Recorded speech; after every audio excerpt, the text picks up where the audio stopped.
Welcome to the rapid fire segment of the weekly news episode of the Leveraging AI podcast. If you have not watched the video about our deep dive, we talked in depth about the latest newsletter from Sam Altman, some other interviews that he shared that gives clarity to what AI will do in the business world in the next 12 months. So go back to the previous video and check that out. And now into the rapid fire items. There are growing evidence that Google AI overviews, so the previous version, not the latest one they just released, has caused a devastating decline in traffic to news publishers across the US. A recent report by the Wall Street Journal is citing that traffic to news publishers had dropped between 36 to 44% in the past 3 years. And yes, Overview in Google just launched a year ago, but he has added to this already alarming trend of news publishers getting less and less traffic. Specific numbers are Business Insider's traffic plummeted 55%, HuffPost and the Washington Post lost nearly half their search audience, and 1 in every 10 journalists lost their jobs, which is obviously the outcome of all of that. This is a combination of information from SimilarWeb and the Bureau of Labor. Now, there's serious warnings from obviously the heads of this industry. The CEO of the Washington Post, William Lewis, calls AI-generated summaries a serious threat to journalism that should not be underestimated. But to broaden this, just like I did for you with the billable hours concept, this problem is not just for news outlets. Any company that depends on search traffic driving their business, whether through actual goods and services or through ad revenue, like in the news industry, is at a very serious risk unless they find other ways to drive traffic and clients to their websites. There is going to be very soon, probably, a parallel web in which agents and AI tools will crawl data and will have no user interface. And the companies who will figure out how to create this in the most effective way will gain quickly market share over those who don't, because there's going to be less and less human traffic on the web in the next 5 years and more agent and AI traffic. And if you won't figure this out and your business depends on that traffic, your business is doomed. And now to some big news from OpenAI. As I mentioned, there's a lot of stuff that has happened with OpenAI this week. First of all, OpenAI reached a very significant milestone, which is they are on path for a $10 billion in annualized revenue. So their June revenue is putting them on path to making $10 billion in the next 12 months. This is up from a $5.5 billion pace in just December of 2024. So they're nearly doubled their revenue per month in just 6 months. That's an explosive growth at really big numbers. So they didn't double from 2 million to 4 million, but from 5.5 billion to 10 billion in just 6 months. And per their spokesperson, that comes from all across the different things that they offer. So sales of consumer product, ChatGPT for business products and enterprise, as well as API services. So all the 3 channels in which they're making money are growing significantly. It also establishes them as the undeniable king of the AI world.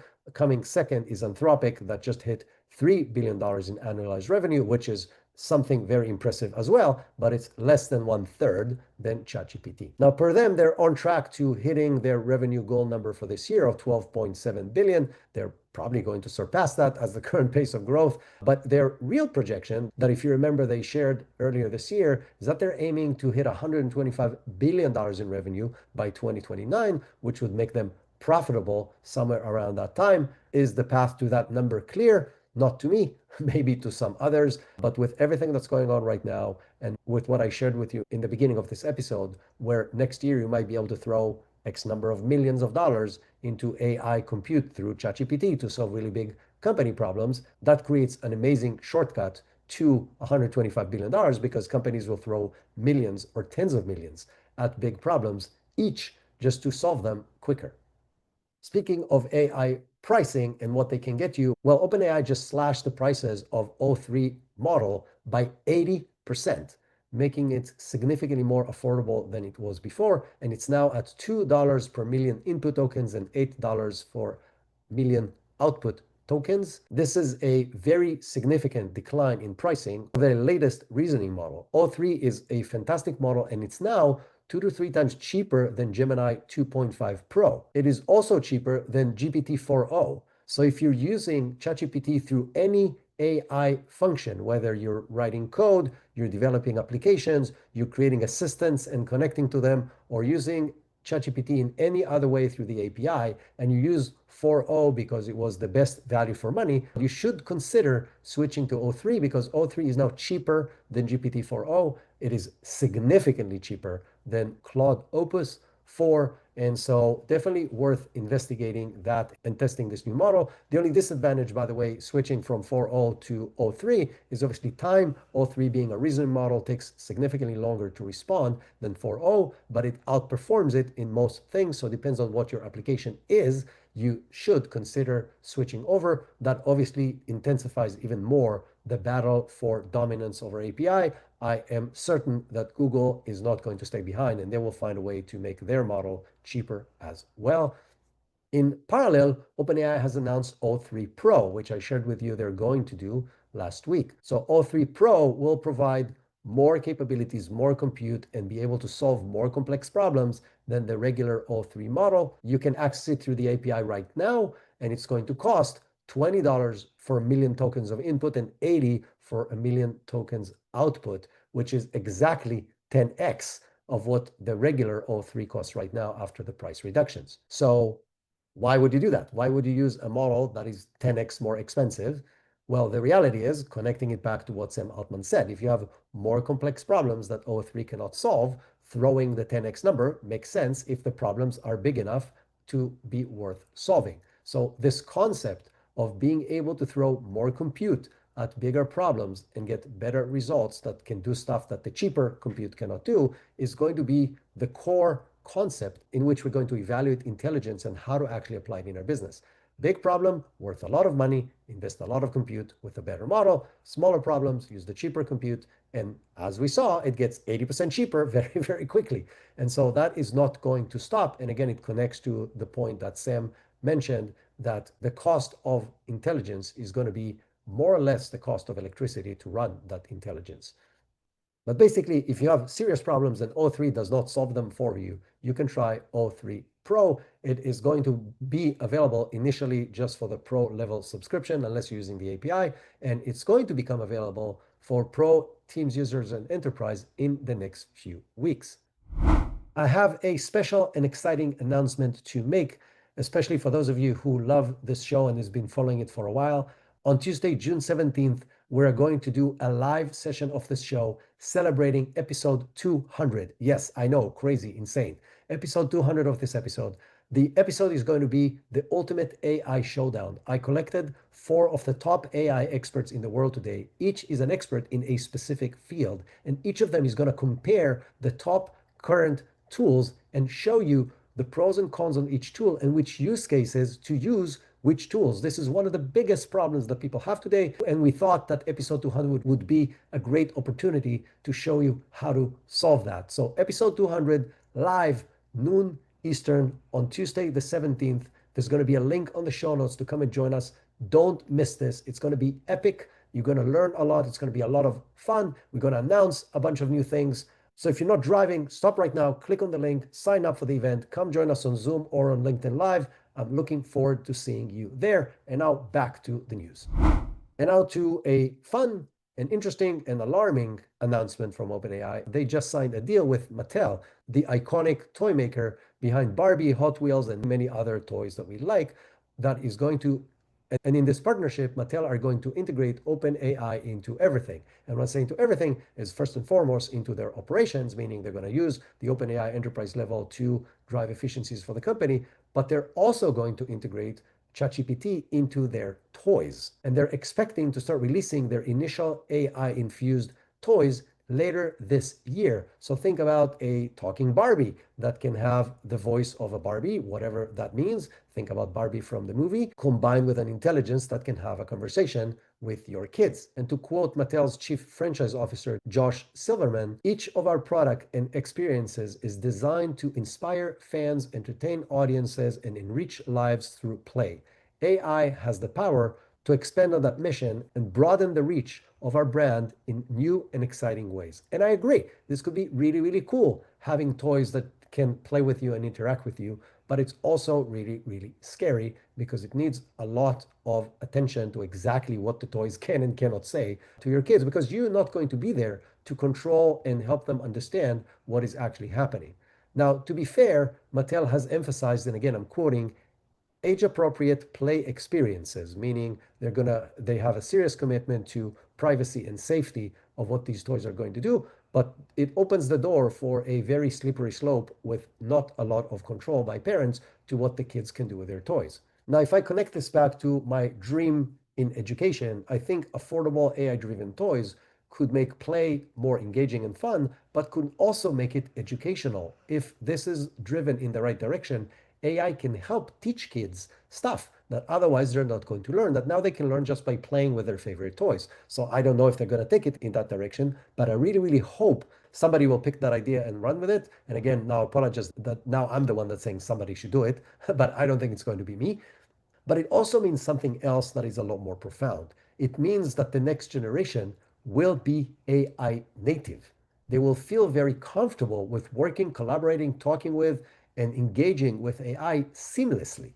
Not like we have to kind of figure it out right now. And those of us who are more advanced are finding ways to do this, but most people find it weird to talk to AI. Well, the next generation is going to find it very intuitive and normal to do, just like my kids and most of the kids are, and the kids of most of the people probably listening to this podcast are native digitals because they were born into a world where cellular internet is available and abundant and you have access to any digital information and experience you want from anywhere you are, the same exact way the next generation will have with AI, which will make the transition into an AI world for them a lot easier.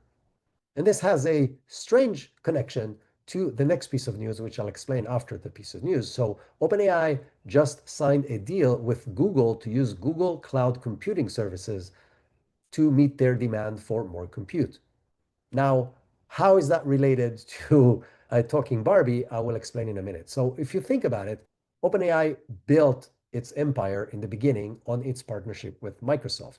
It also is in a fierce competition with Google on world domination with AI. So there are two sides to that story which are very interesting. On one hand, OpenAI signing a deal with the direct competitors of Microsoft Azure in order to provide more compute to ChatGPT. But the reality is that's not new anymore because they've signed similar deals with CoreWeave earlier this year and then with Oracle in the deal with SoftBank under the Stargate project. So it's not the first time they're doing it, but it's the first time they're going to the direct competition. So if you think about the big three, you have AWS from Amazon, Azure from Microsoft, and Google Cloud. Well, it's the first time they're going to a direct competitor of Microsoft.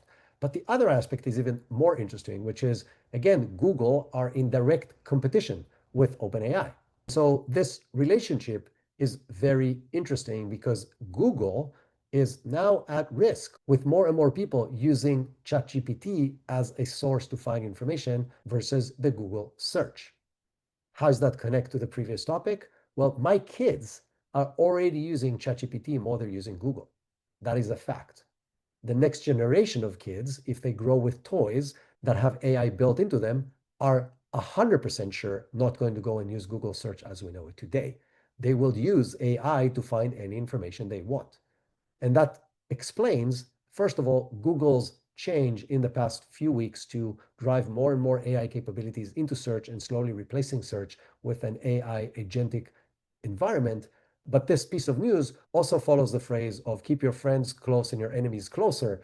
I think it will allow Google a view into the scale and the speed and the things that are happening, at least on the compute side of ChatGPT, which will potentially allow them some benefit in the future. That is a risk that OpenAI has to take because they just need more immediate compute. And that's another way from them to get it. So it will be very interesting to follow this partnership. It will be very interesting to see how it evolves as they build more and more of their own data centers as part of the Stargate project. Will they keep going with Google or not? In the long run, I would assume not.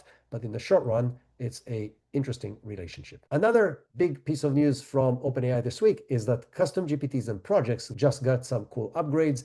Custom GPTs now support voice and vision inputs, meaning they can analyze information that previously you could do in regular chats but couldn't do in custom GPTs, which is a huge benefit for those of you who are GPT users. And if you're not, you should be. It's the closest thing to magic that we had access to for almost free. But in addition, you can now choose the model that will run your custom GPT. So far, it was impossible to choose, and it wasn't very clear which model actually runs it. The assumption was that it's 4.0, but now there's a drop-down menu, and you can choose which model you want to run in your custom GPT. The even more exciting thing is you can change the model of a GPT just before you run it. And you can do this not just for your GPTs, but you can do this for any third-party GPTs as well. So you can go in and select the drop-down menu and choose a different model, which means you will get a different outcome, which means you can test out different kind of models to run the same custom GPT and see which one performs better and keep on switching as you need. Again, even for third-party GPTs,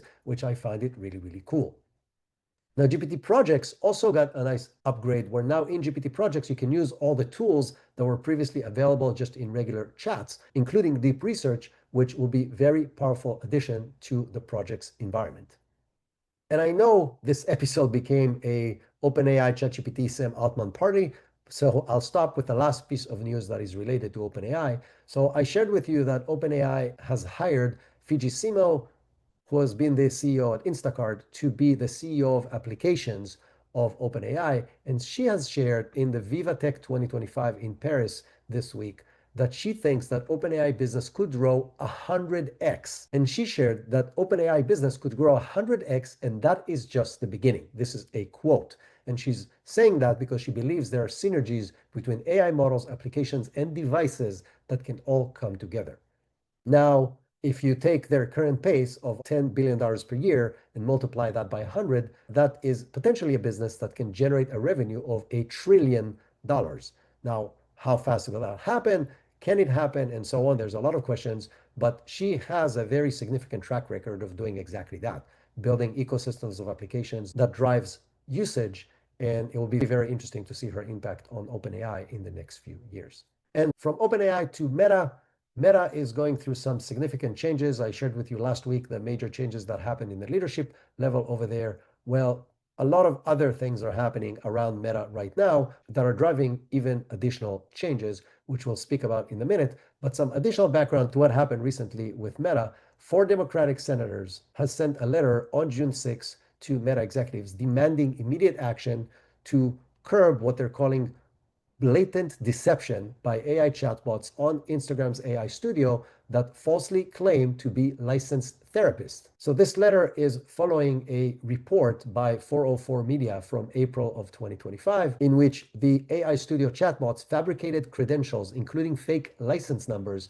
and degrees, misleading users to thinking that they're speaking to actual mental health experts. When asked, "Are you a therapist?" one chatbot claimed, "Yes, I'm a licensed psychologist with extensive training and experience in helping people cope with severe depression like yours." It even provided a fabricated license number and claimed that it has a doctorate from APA accredited program. This is obviously very serious, and it's something that shouldn't happen, period. Now, combine that with the fact that Wall Street journalist investigation revealed that Meta AI chatbots were engaging with sexually explicit conversation with minors, which I shared with you a couple of months ago. It tells you that it shows you very clearly that Meta doesn't fully control what its AI agents and chats are doing, which is very problematic. Now, in addition, Meta's AI Discover feed that was launched just a couple of months ago was just found that it displays users' private conversation information, including sensitive details such as medical queries, legal issues, and personal confessions, as well as users' names and photos that were supposed to be kept private. Examples include a 66-year-old man from Iowa asking about countries where younger women prefer older men, and other sharing locations, phone numbers, photos, and corporate tax details in this new AI search functionality. Again, all really bad news and reflecting really badly on the AI that Meta has deployed across all their platforms.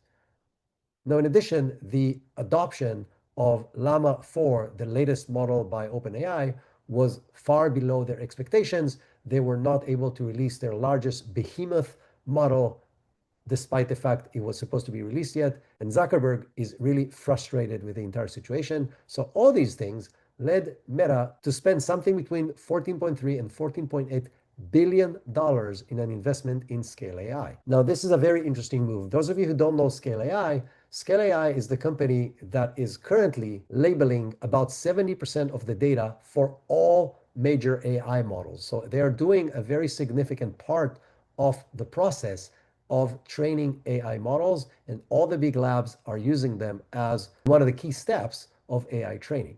In this move, Meta will now own 49% of Scale AI, but more importantly, they are bringing over the CEO of Scale AI, Alexander Wang, who founded the company in 2016, and he's going to be leading Meta's new super intelligence lab. Now, what does that mean? It means that companies will spend ridiculous amount of money on the top AI talent in the world today. That's not new. It happened with all the big companies spending ridiculous amounts of money to bringing people over. It also means that Scale AI is probably done.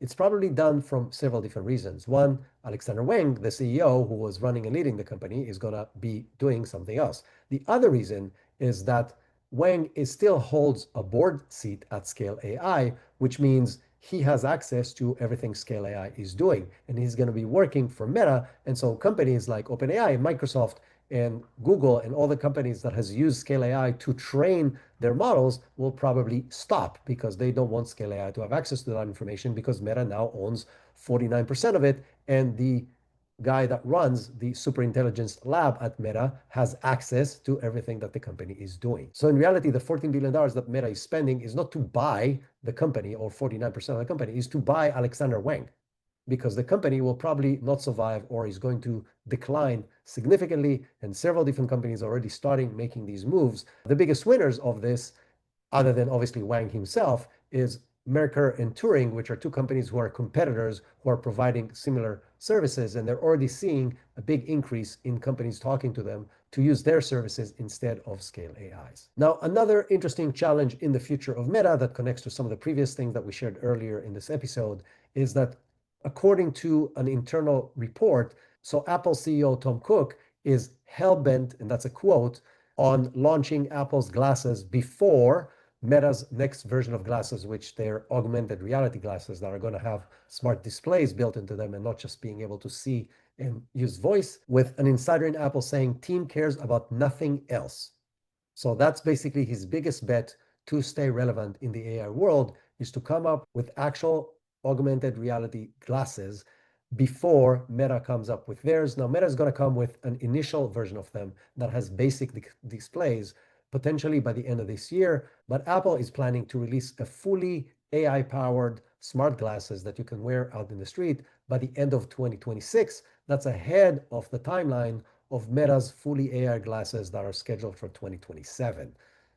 Now, throw into that mix what we still don't know, that OpenAI is going to release together with Johnny Ive, and we're going to have a very active race in the wearable hardware side of AI as well. This is good for us consumers, or at least good from a price perspective. What does that mean for privacy and many other social aspects? I don't know yet. I don't think anybody knows, but this is what's going to happen in the world in the next 2 to 3 years. There are many other news that we haven't shared with you because of time, but you can find all of them in our newsletter. There's going to be links to all the articles that we did talk about, and also obviously access to our courses and other information that we have on our website, and also links to all the news that we didn't share on this episode.